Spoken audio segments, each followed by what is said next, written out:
Hello and welcome back to another episode of the Red Tinted Glasses podcast. We are live, it's Sunday night, reacting to the Dons coming from behind to beat Kilmarnock up Tawdry in tough conditions and at times a tough performance to watch, but ultimately results are what means the most to us as fans, and it's another 3 points in the bag as the Dons continue their upward trajectory domestically. Joining me on the podcast tonight, returning, is Craig, an Aberdeen fan from down in Paisley. So, probably two results to celebrate down your neck of the woods, Craig, on the podcast today. Yeah, it's happy in my household, and I think the whole town's happy tonight for other reasons. Yeah, well, we're of course sticking to all things Aberdeen, although I guess really with that other result in Scottish football today might have an effect on us next week, but we will come to that. We'll also spend a little bit of time, since you're the self-proclaimed chairman of the Dimitar Mitov fan club, speaking about his performance against Strasbourg. Obviously pulled off a great save this afternoon as well to keep the score at 1-0. And on the European front, I'm off to Prague on Tuesday. Phil was supposed to be on the podcast today, but has had something come up, which is why Craig's ably stepping in. So we'll also speak about that trip to Prague upcoming and whether it or not it is a free hit for the Dons and how we should view that in light of the poor run of form that Celtic are on, and of course with our European exit confirmed on Thursday night. So all that to come, but Craig, let's speak of course about the victory today against Kilmarnock. A huge 3 points. What's your initial thoughts on the victory? Really relieved because I think that would be perhaps classic Aberdeen that all the teams around about us are playing each other this weekend. Then we'd go and drop points to a team that I don't think have won in 10 now, is it? Yep, that's correct. So I think that could have been a sort of potential banana skin that would be almost classic Aberdeen when it seems that a banker that we go and do something wrong. So, no, it was a big relief because I think that 3 points will go a long way. I think that's us momentarily back on points with Hibs. And, 8 games ago, you wouldn't have thought that. So I think it was a big 3 points. I know you were at the game today. How was it especially when we went one behind after a European performance midweek, which can be a bit sluggish sometimes? Yeah, and funny you saying that as well, because I know you messaged me this morning after listening to the preview and saying how normally when other teams aren't optimistic coming up to Pittodrie is when we struggle most. And in that opening 20-25 minutes, your words were ringing true in my head, and especially when unfortunately Toby Kestigan makes the mistake and Killy pounce, and it's a really, really good finish, but it kind of, there was obviously an air of expectancy. I felt that Aberdeen, all they had to do was turn up and we would beat Kilmarnock. I don't think we were as leggy as I maybe expected. I just think we never got going. It was an awful first, let alone 25, awful first 45 minutes. And the atmosphere throughout the first half worsened. I mean, the Red Shed was extremely quiet. But the audible groans and frustrations were there for all to see. But, the players weren't giving us anything to really get behind. And I thought, as you said, in terms of playing in a game where Aberdeen are almost expected to win, it was that level of confidence that maybe Kilmarnock had that for them it was a free hit. There was no real expectancy. And probably worst case scenario for us at the time was them scoring first and having something to hold on to. It's never easy playing against a team that will, in that scenario, then go 10 men behind the ball. Yeah, no, and obviously at home we've not been great so far. I don't think we've had many, like bar Dundee, we've not had many great home performances, so it was always a worry. And yeah, your man it was on for the midweek one. I don't think I've ever seen anyone come on so defeated on the podcast. So the fact he was saying he wanted to lose almost to get Kettlewell sacked, that gave me a bit of fear. Yeah, and it's funny as well. You mentioned in there the home form. Rory needed the toilet about the 70-minute mark, so off we went. And there's a few folk in the toilet being like, "We're so terrible at home," classic. We're making another mistake, not taking our chances. And as soon as we came out the toilet, boom, Bilalovic scored. And I was like, okay, maybe the tide turned. And as the comment there on screen from David McLennan, the game today really did feel like the proverbial game of two halves. We were awful in the first half, and yeah, I think we really stepped it up in the second. But the biggest thing for me in that first half, once again, a lot has been aimed at this Aberdeen team about square pegs and round holes. When I saw Topi Keskinen potentially starting a left wing back, I thought, have we not learned anything from the two European performances where he's featured in that role? And it's not worked. That first half performance, I will say, was not entirely on him. Alexander Jensen also has to look in the mirror long and hard based on that performance. But it was disappointing to see that lineup when it's failed before and almost hoping that it would work. We've got Graham Shinney who could fill in that role. Mm-hmm. Like, for me, I don't particularly like Shinney at left wing back. Before, he was superb when he came on today. I thought he was man in match, probably because he changed it, because he sort of gave us the drive. I think, like, who's it we played the other week? Livingston. They had a young boy, Lewis Smith, I think it was, on the right wing, and we're probably lucky that he didn't get a few assists, because if you've got a pacey wing, which a lot of teams do, I think he struggles with that. But I tell you who I'd like to see, Mitchell Frame. That's who I'd like to see. I think, see if Gathami's not going to be fit, he's not available. I'm surprised we've not given Mitchell Frame a try, because I think he'd be a natural fit for it, and we've seen how well Dylan Lobbin's done. But, certainly in a game like today where we needed a bit of a dig, and they weren't, Kilmarnock were sitting in, so it's not as if they were coming out exploiting, it's not as if they were having a go at us, so it suited Shinney, and as I said, I thought he was superb. That just stuck a 5-run on to score at about 70th minute, because he was playing that well. I thought he's going to get a winner today. I'd have been more surprised if folks stuck a 5-run to booked, because once again, he had an early talking to from the referee. In terms of the defensive side of things, Mitchell Frame's an interesting one. A lot of people continue to call for him to play off of absolutely no basis of seeing what he's like, other than he's a natural left back. I still think, for me at this time, if we're going to exploit that position with Gyamfi not being fit, Graham is probably the natural player to play in there. Yeah, I think a lot's been spoken about Mitchell Frame's frame and the fact that he needs to bulk up. But on the other side of our defence, Alexander Jensen, I said, I think a few weeks back, that he has very much become our scapegoat when things aren't going well. But today things really weren't going well, and I also think he struggled. But Ross Duncan says we were too slow moving the ball forward, and once again Jensen's getting a hard time because he's got no options in front of him, so he doesn't know what fans expect him to do. Where do you sit on the Alexander Jensen fence right now? I'm not wanting to say too much, because my mate McLeish texts me near enough every day complaining about Jensen, so I'm not wanting to say anything too negative, because that's just going to give him ammo. But I think the last 3-4 games he's been much better, and I do think he is a bit of a scapegoat. His versatility, he seems to just get changed week to week, and he goes in, no complaints.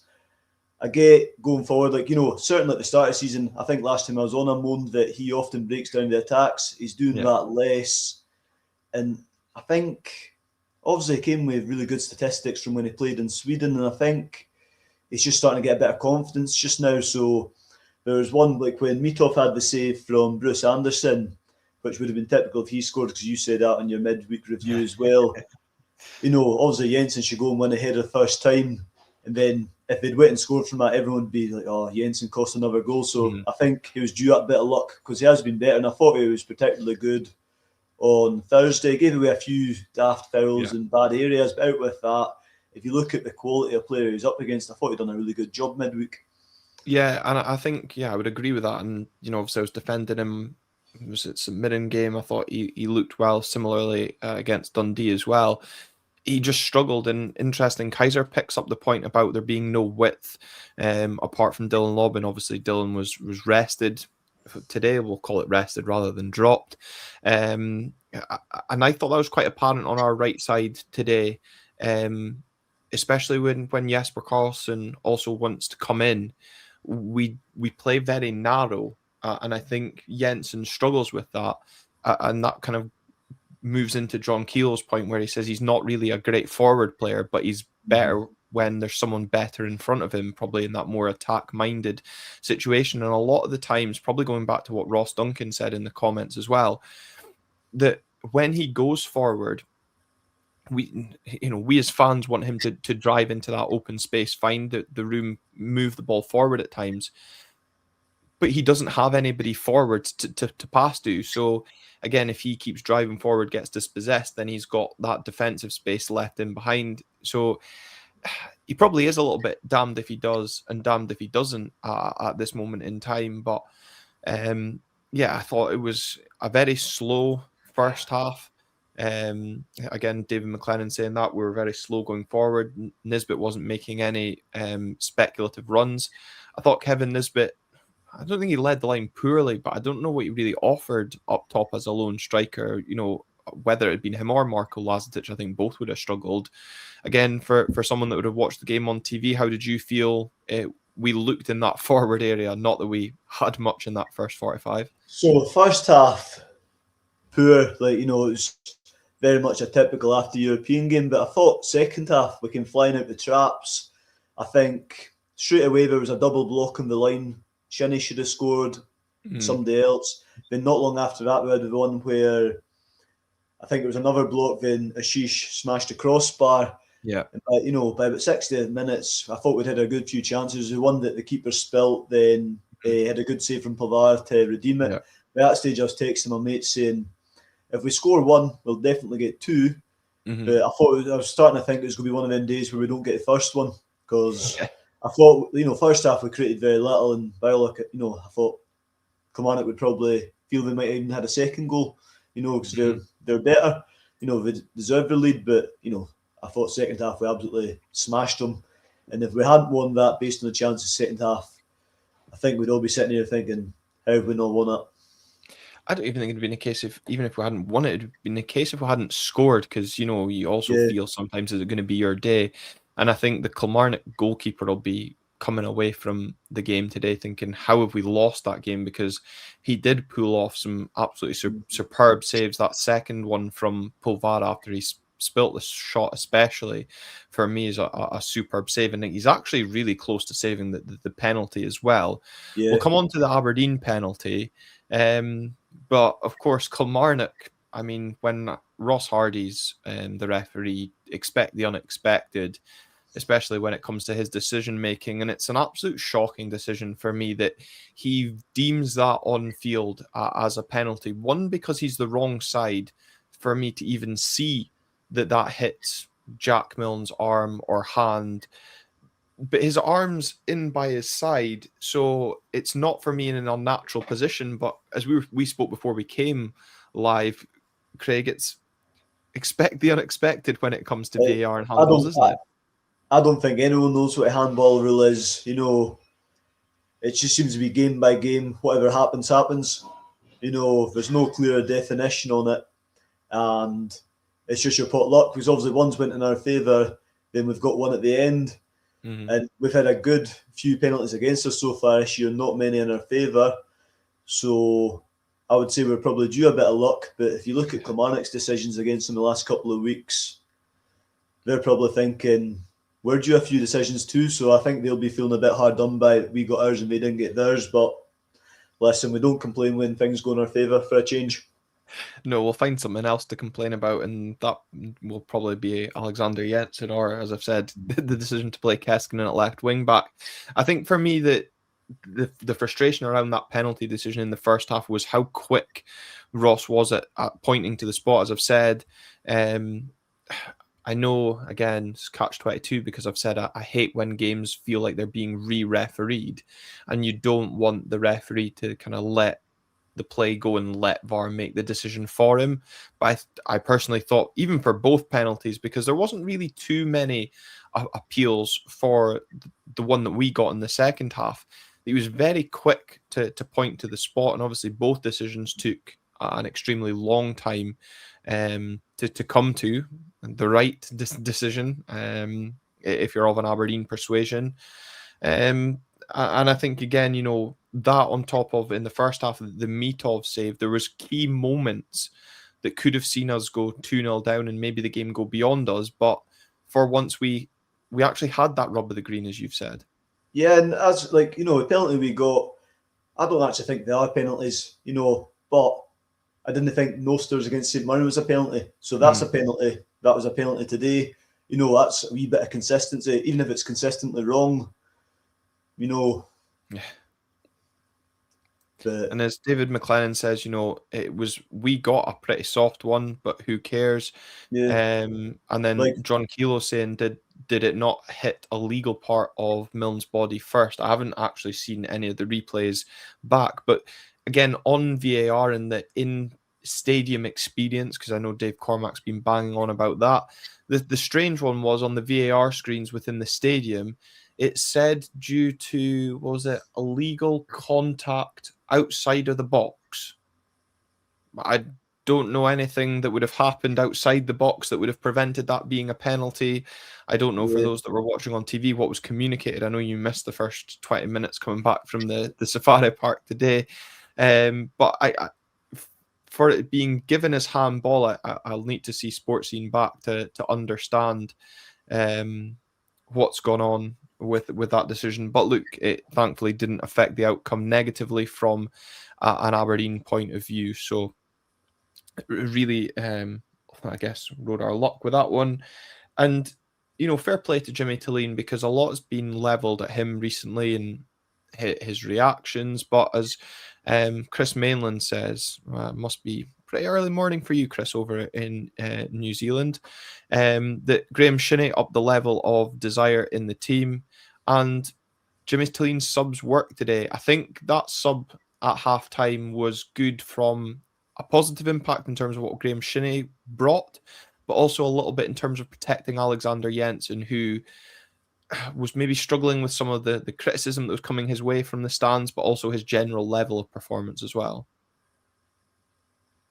That's the thing, I suppose. See, when it can happen when you've put a big shift in on a Thursday. You can be a bit sluggish, but when you're losing at home to Kilmarnock, some days go take pelters. That's just the way it is. Some days go be getting shouted at, and it was a good sub.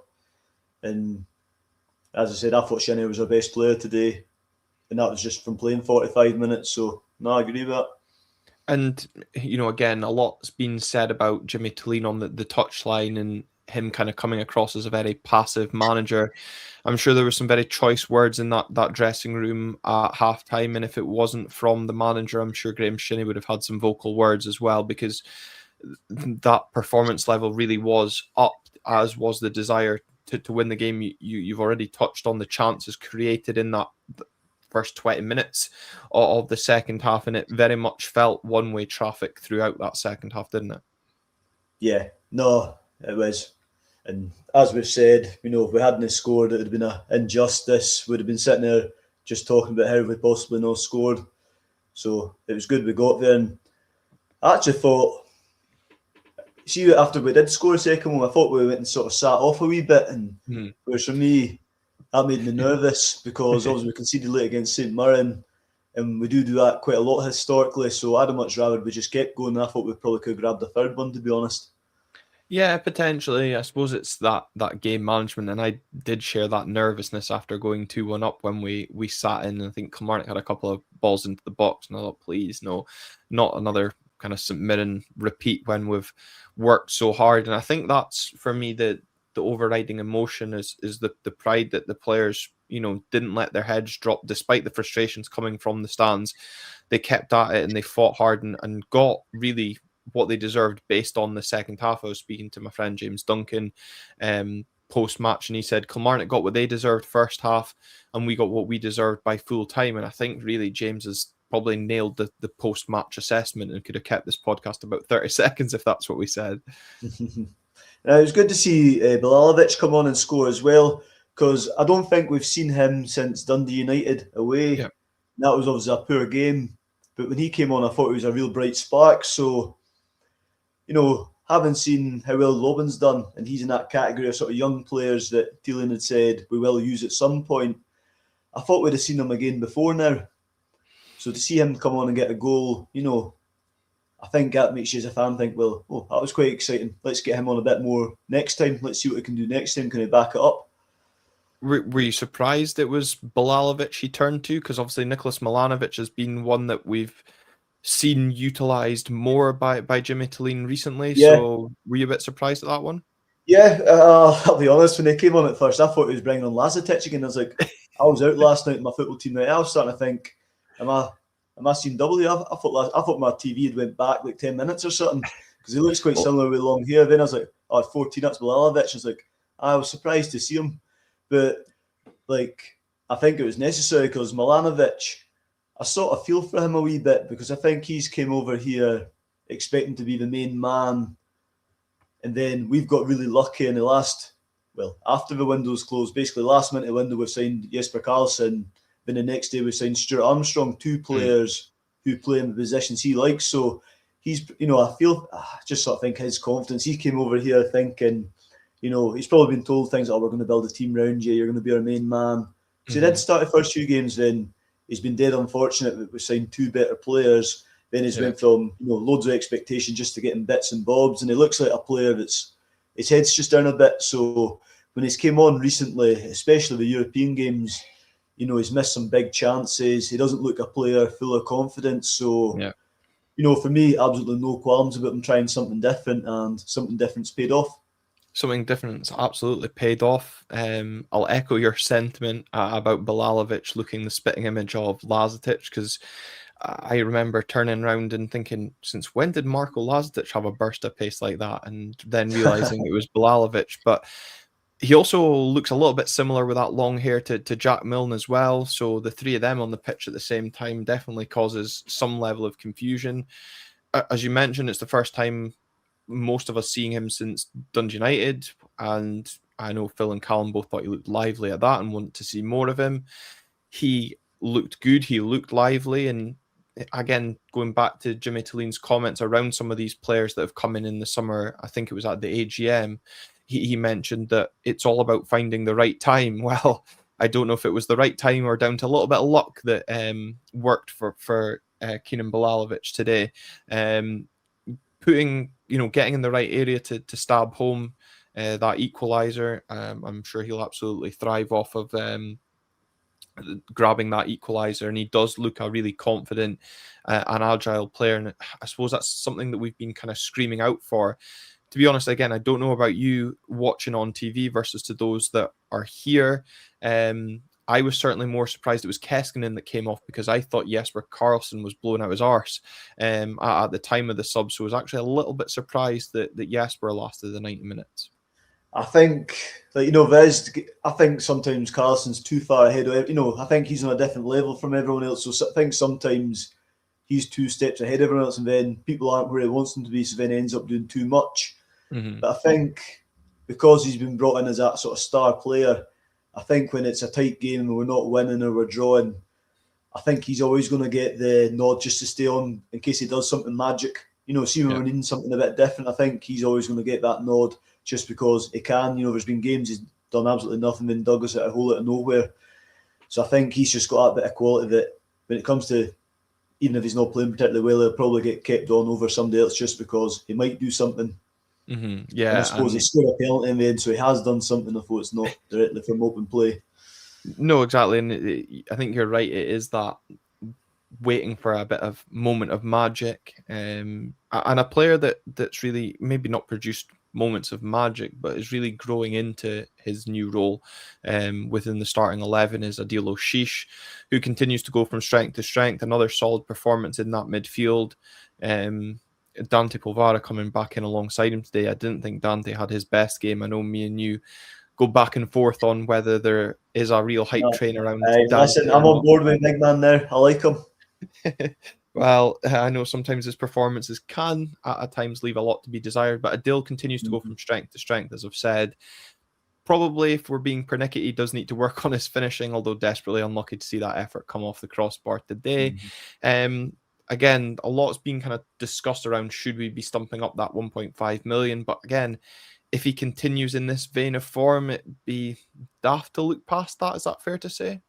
Yeah, that's the funny thing about football, because the first 4 weeks of the season he was really good. Then he had a spell where it wasn't good, and you think, oh, no chance you'd pay that now. Whereas if Dave Cormack phoned me tomorrow and went, should we pay it? I'd be like, certainly. Because I think the last 4 or 5 games, I think he's been as good as anyone. And like, see today, Pavard was having a poor game, as you say, and he was just a wee bit slow and sloppy. Then Ashish just dropped that wee bit deeper, and it just felt like it sped all the attacks up a wee bit. He's maybe got that bit quicker pass, and he was just dropping deeper to get on the ball a bit more, and that did seem to help us create things and get wider quicker. Defensively, yes, another disappointing goal to lose. I forgot to come to this, but I saw a comment that I wanted to bring up around it. Dave McLennan speaking about Devlin looking knackered from the start. Again, a ball between Devlin and Jack Milne catching us out, a team taking advantage of that like Strasbourg did on Thursday night. Again, my friends watching on TV apportioned more of a blame to Nicky than they did Jack on this occasion, saying that kind of switched off and didn't tuck in. I was speaking with Keith pre-match, and we were saying if there was going to be a change defensively, it could be Nicky Devlin. I was maybe more surprised to see Dylan Lobban rested over Nicky Devlin. Would you have, batted an eyelid if Nicky Devlin was dropped out of the team? Today, maybe not Thursday, mind you, but I was saying to one of my mates during the week, I thought like Lobban and Devlin were both due a rest because they've played pretty much every minute, or like Lobban's came off a few times. Devlin normally plays 90. But the problem is, if you left out Lobban, normally you'd put Devlin out there. So, but you could have brought Dorrington in, It's probably been like equally defence has been really good when he's been injured, so it's been tough to get back in. But, if you think how good Dorrington was last year, I would certainly have no qualms throwing Dorrington in to give Devlin a rest because he does look tired. So, and he's one player, Devlin, when you're talking about players that give max effort, he gives max effort every time. So if there is a player that should be tired, it probably should be him. He's everywhere and he plays every game. Yeah, and as Graham Gibson, the whole team looked knackered at the start. But again, when I spoke to Martin, albeit that was on Monday night, there was that risk of the legginess coming into today's game, given the effort that needed to be put in on Thursday night. Obviously, we came up just short in those efforts. We'll speak about that in a second. Yeah. The other thing I want to speak about in terms of today was once again the impact at home when we went 2 up top. Obviously, again, having to chase the game possibly forces Jimmy Tillene's hand in doing that. Is that something that you would like to see Jimmy Tillene maybe start with, going 2 up top? It's certainly an option. I think was it against St Mirren the other week as well. We got 2 goals in the time that the 2 of them were on the pitch. So that's the thing. I sort of feel Nisbet's a really good player, but I don't think he's particularly suited to how we play. A lot of the time we're just lumping it up, and he's not the biggest guy, he's not the strongest guy, and he's not really got the pace in behind. He's more a guy for me that you're wanting your wingers getting in behind and cutting it back to him, and he'll be there to finish. So I think him just dropping that wee bit deeper and having Lazetic to work with, it does certainly seem to suit him.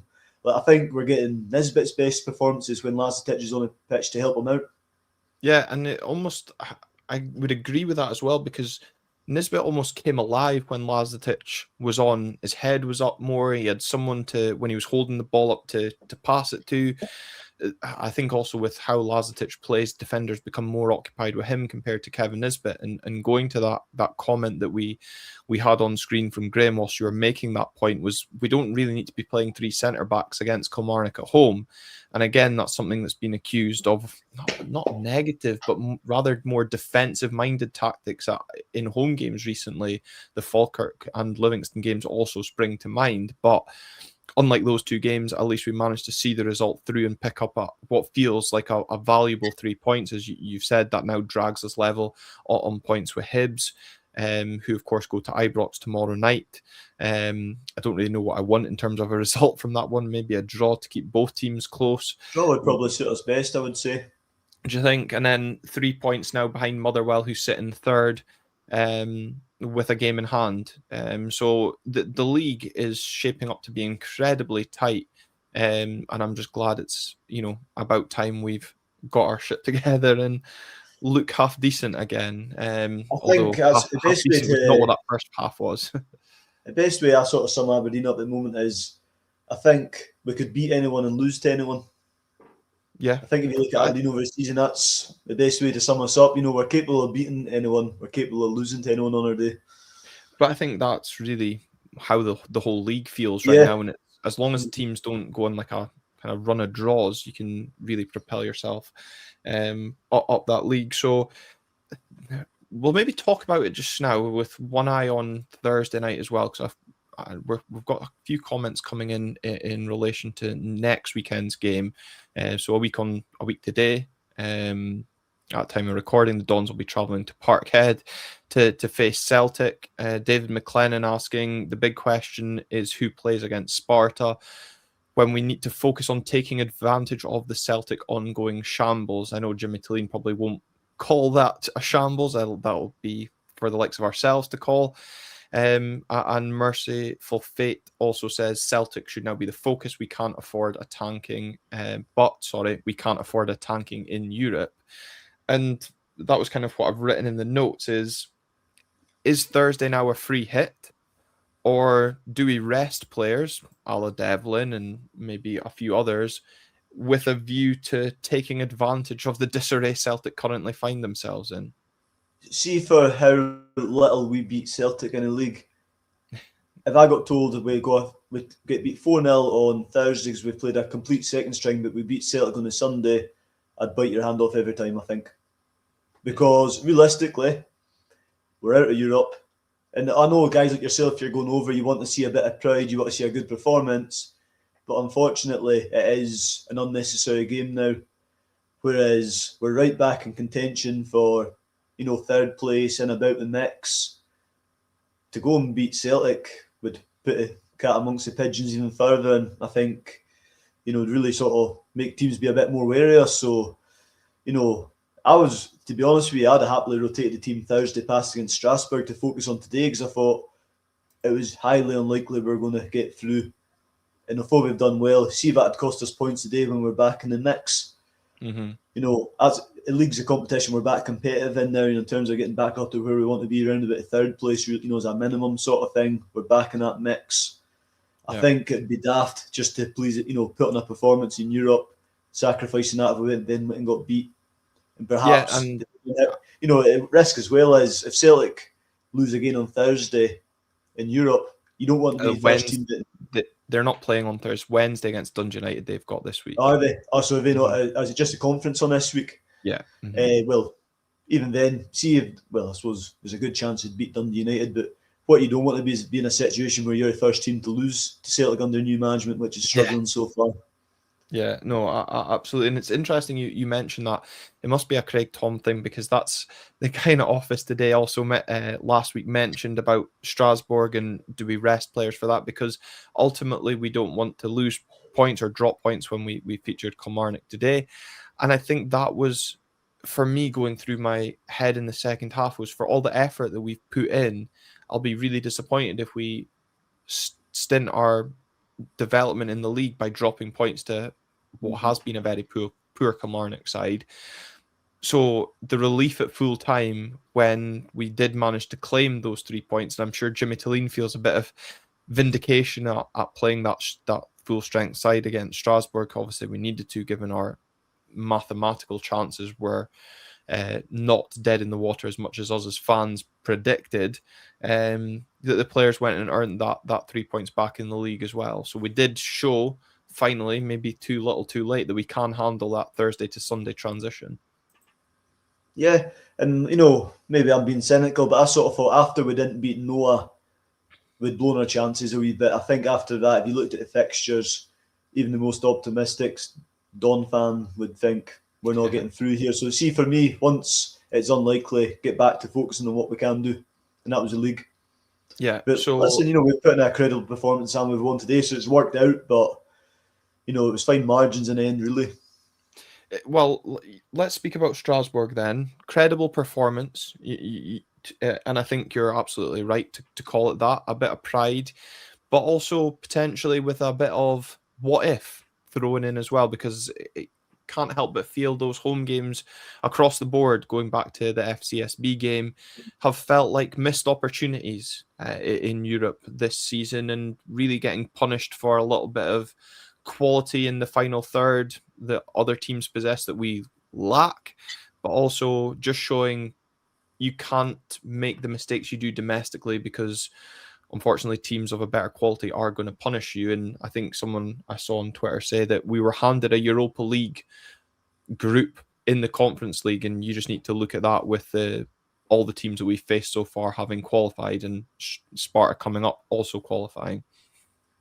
Yeah. What was I going to say that? I had a point and I forgot it. 2 seconds. Probably Mitov's great saves. I will get on to it. What I was going to say about it was... I'll talk about Mitov because I can't remember what I was going to say. I've lost my train of thought. That's what I was going to say. So, see, on Thursday, it was one of them. Lazetic has missed a few chances. On another day, you think, oh, we could have won that if Lazetic scores. But equally, on another day, without Mitov, we could have lost that 4-0. Yeah. So fine margins again. We could have won if Lazetic scores in 2 sitters. But equally, if Mitov doesn't have 3 top saves, you're 4-0 down, then potentially the heads go down and it ends up even worse.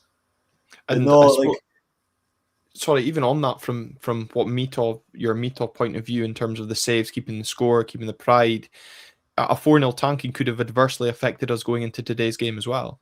Yeah, definitely. And definitely would have, because obviously before that defeat on Thursday, I think we'd gone 8 unbeaten in all competitions. So obviously, there's a good spell going. Then we've lost that slightly, but it's not often on here you boys like to give Mitov a bit of praise, so I'll certainly come on and talk about how well he done on Thursday.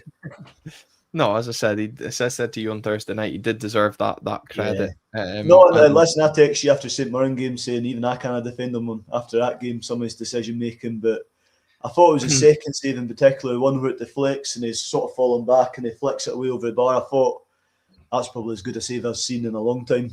Yeah, and also comes up clutch today, of course, as well, to deny Bruce Anderson in almost similar circumstances to how Kilmarnock opened the scoring, but he makes himself big and saves well. Graham Gibb poses the question, rather than being at missed opportunities, is it not just we're just not good enough? I think that's harsh, but other than Athens, we've lost every game by an odd goal or we've drawn.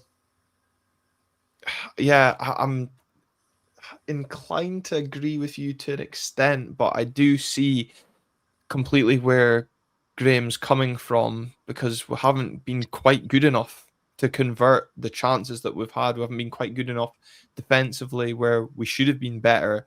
But I think on the whole, it feels more... Sorry, I was going to say, what I'd argue on the flip side is when that group came out, like the UEFA computer thing said, that's statistically the worst draw you could have got. So what I would argue to Graham's point is, if we'd actually got a different draw and played different teams, maybe a bit fairer a draw, I think we would have had enough to get some wins, and I think we'd had a chance of making the playoffs. Yeah, but again, as someone's pointed out, Shamrock went to Athens and got a draw. It's all ifs, buts, and maybes now. We drew with Larnaca after we beat Crystal Palace. Yeah, exactly. But it's one of them. I was going to say, hopefully we learn from the European experience this time, because it's certainly going to be a long time till we get it again, especially with the coefficient tanking like it is just now. But of course, we were supposed to have learned from the last group stage experience for this one. But I'm sure those of us heading to Prague over the course of the week coming will enjoy the trip, maybe if not the football on show. So in terms of the game itself for Thursday night, I'm not really going to do a preview, because it's not that the game doesn't matter or we don't care about the game. It doesn't feel like it carries any importance now that we're out. So with one mind on Sunday's game, where do you rank in terms of if you were going to be dropping players or resting players? Who comes out? I've seen Adilo Sheesh mentioned for resting his legs. If you see me play Football Manager, I'd be very much like, I'd have Nick Suman in. I'd like everyone who's been playing regularly, I'd have him rested if possible. See, based on the boys that are in our squad, I'd be giving everyone who's not played a game essentially. And I know a lot of people will disagree with that, but equally, all of these boys in the squad, a lot of them haven't had a chance to play in the European games yet. So I think it's a nice touch giving them a run out and seeing what they can do. But, equally, if we're rotating the team, you're bringing in boys like Leighton Clarkson. He's more than good enough for that. Yeah. Leighton And Clarkson, of course, not even in the matchday squad today as well. I know people may be picking up on that as well. But, of course, for the European squads, we are allowed to name 12 subs. So maybe more reason why he's in those squads. Ante Palaversa, another player you could look to bring in into that midfield as well. John Kelo suggesting some players shouldn't even travel over to Prague and just be kept back in Aberdeen. That's good. I'm not being over the top then if he's saying that. Well, it'll be an interesting one to see what comes, because again, you touched on it there. Will fans that are traveling view it as being undermined and undervalued if we go and rest players ahead of Sunday? But equally, if we go and rest players ahead of Sunday and then fail to follow that up with a victory, fans will not be happy that, well, why did you rest players, blah, blah, blah. So this is the joys of football. But as David McLennan also points out, the fact that Sparta are already through, they might rest players as well. But I'm sure it'll be a good trip nonetheless. Let's just round off then. Yeah, absolutely. I'm looking forward to it. Let's just round off then with some comments that have come in over the course of the episode on today's victory over Kilmarnock. Paul Donaldson currently making his way back down to Glasgow, saying not the best performance today, especially the first half, which was really poor.